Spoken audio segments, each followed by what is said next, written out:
Welcome to a very special edition of the Taiwan Outlook. I'm your host and program moderator, Wu Ruiguo. Today, for the first time on Taiwan television, we will have a direct dialogue between senior members of a leading foreign policy think tank from the United States and government officials and scholars in Taiwan. We will discuss U.S.-Taiwan and cross-strait relations since President Ma Ying-jeou's inauguration last year, and we will examine the opportunities as well as the challenges ahead. We would like to provide our viewers in Taiwan as well as around the world a comprehensive overview of how these important relationships have evolved over the past year and how they will impact Taiwan's future. I hope you will enjoy today's program. Now, without further delays, let me introduce the special guests that we have today in the studio.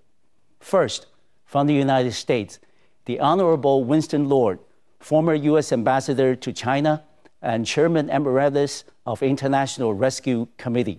Welcome to the program. Thank you. Dr. George Schwab, President of the National Committee on American Foreign Policy. Welcome, Dr. Schwab. Thank you. Professor Don Zagoria, Senior Vice President and Project Director of Northeast Asia Projects at the National Committee on American Foreign Policy. Welcome, Professor. Thank you. Now, I'll shift over to our special guest from Taiwan. First, Professor Zhao Chien-Min, Deputy Minister of Government's Mainland Affairs Council. Professor Zhao, welcome. Thank you. Ms. Bi-khim Hsiao, Special Assistant to the Chairwoman of the Democratic Progressive Party. Bi-khim. Thank you. And last, certainly not least, Professor Wang Kaocheng, who is the Professor and Director of the Graduate Institute of International Affairs and Strategic Studies at Tamkang University here in Taipei. Welcome, Professor. Thank you. Yes. Well, before we proceed, I would like to remind our viewers at home that the comments given today here on the program are those strictly of their guests' their own. They do not represent or reflect any positions or views of any institution or organization that they might have been affiliated with. Now, we'll go down to the list and start our roundtable discussions. First, with Ambassador Lord. I know it's been almost 100 days since Mr. Barack Obama was sworn in as the 44th President of the United States. Please, Ambassador, can you share with us an overall review of his performance in office so far, most particularly on the economy and also in foreign affairs? Well, I'm going to be extremely enthusiastic, and therefore I want to make clear at the outset that I am a centrist, that I have worked for and voted for both Republicans and Democrats. I'm actually a registered Republican. I worked for President Reagan as well as Clinton. Yes. And therefore, I'm not a liberal, left-wing, automatic supporter of a Democratic president. So I want to make clear that what I'm saying, I think, is from a bipartisan standpoint as far as I'm concerned. First of all, I think he's off to a terrific start. Yes. I think he has the potential to be not only a good president, but a great president. I am more excited about his prospects as president than any president in my lifetime. Now, let me be more specific. Yes. Of course, it's early, only a few weeks. Yes. And in most cases, both with the economy and foreign policy, is laying the groundwork for future payoffs. You can't expect immediate results. No. Having said that, I think he's taking the right steps, both in the economy and foreign policy. And of course, in today's crisis, the two are interrelated. On the economy, he's doing two things right, in my opinion, in principle. First, when you have a problem like he now faces, it's better to do too much than too little. So although we're piling up some difficult debt situations, for the immediate term, to get us out of this hole, he's got to overshoot rather than undershoot. He's moving on several fronts at once. Yes. Secondly, he's addressing not only the immediate crisis, but he's trying to lay the groundwork for a future economy that is more sustainable and more competitive, particularly in energy and education and healthcare.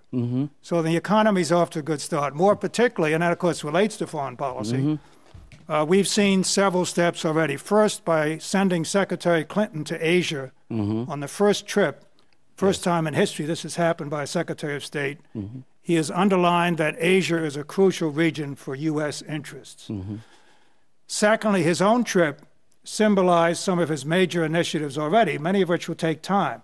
First stop was the G20 in London, addressing the economic crisis. Yeah, he also met the Chinese president. And he met the Chinese president, as well as many other leaders there. Yes. I can't go into detail because I don't want to take too long on my answer. But again, we got some stimulus and we got some regulation. Then on to Europe, France, and Germany, where he addressed the Afghanistan and Pakistan situations. Again, I can't go into detail, but I think set in motion some responsible policies. Precisely. Then to Czechoslovakia, we outlined an ambitious nuclear program without naivete, step by step. Yes. And finally, a Muslim country, Turkey, to address the whole question of our relations with the Muslim world. Together with other steps, such as the tone he's projected abroad of someone willing to listen to others and to employ multilateral approaches, be a team player. While standing up for U.S. interest, he's also projected that. So I think it's a very auspicious beginning. Yes. Well, thank you very much, Ambassador Lord, for the very comprehensive overview of President Obama's first 100 days in office. And if I may shift over now to Deputy Minister Chao, I know it's almost been a year since President Ma Ying-jeou's inauguration on May 20th, 2008. And there's been a lot of progress, both in U.S.-Taiwan relations and also in cross-strait relations. Can you please tell us, share with us, in your individual capacity, that how would you rate the state of relationship between U.S., China, and Taiwan, and cross-strait relations in general? Oh, it's very good.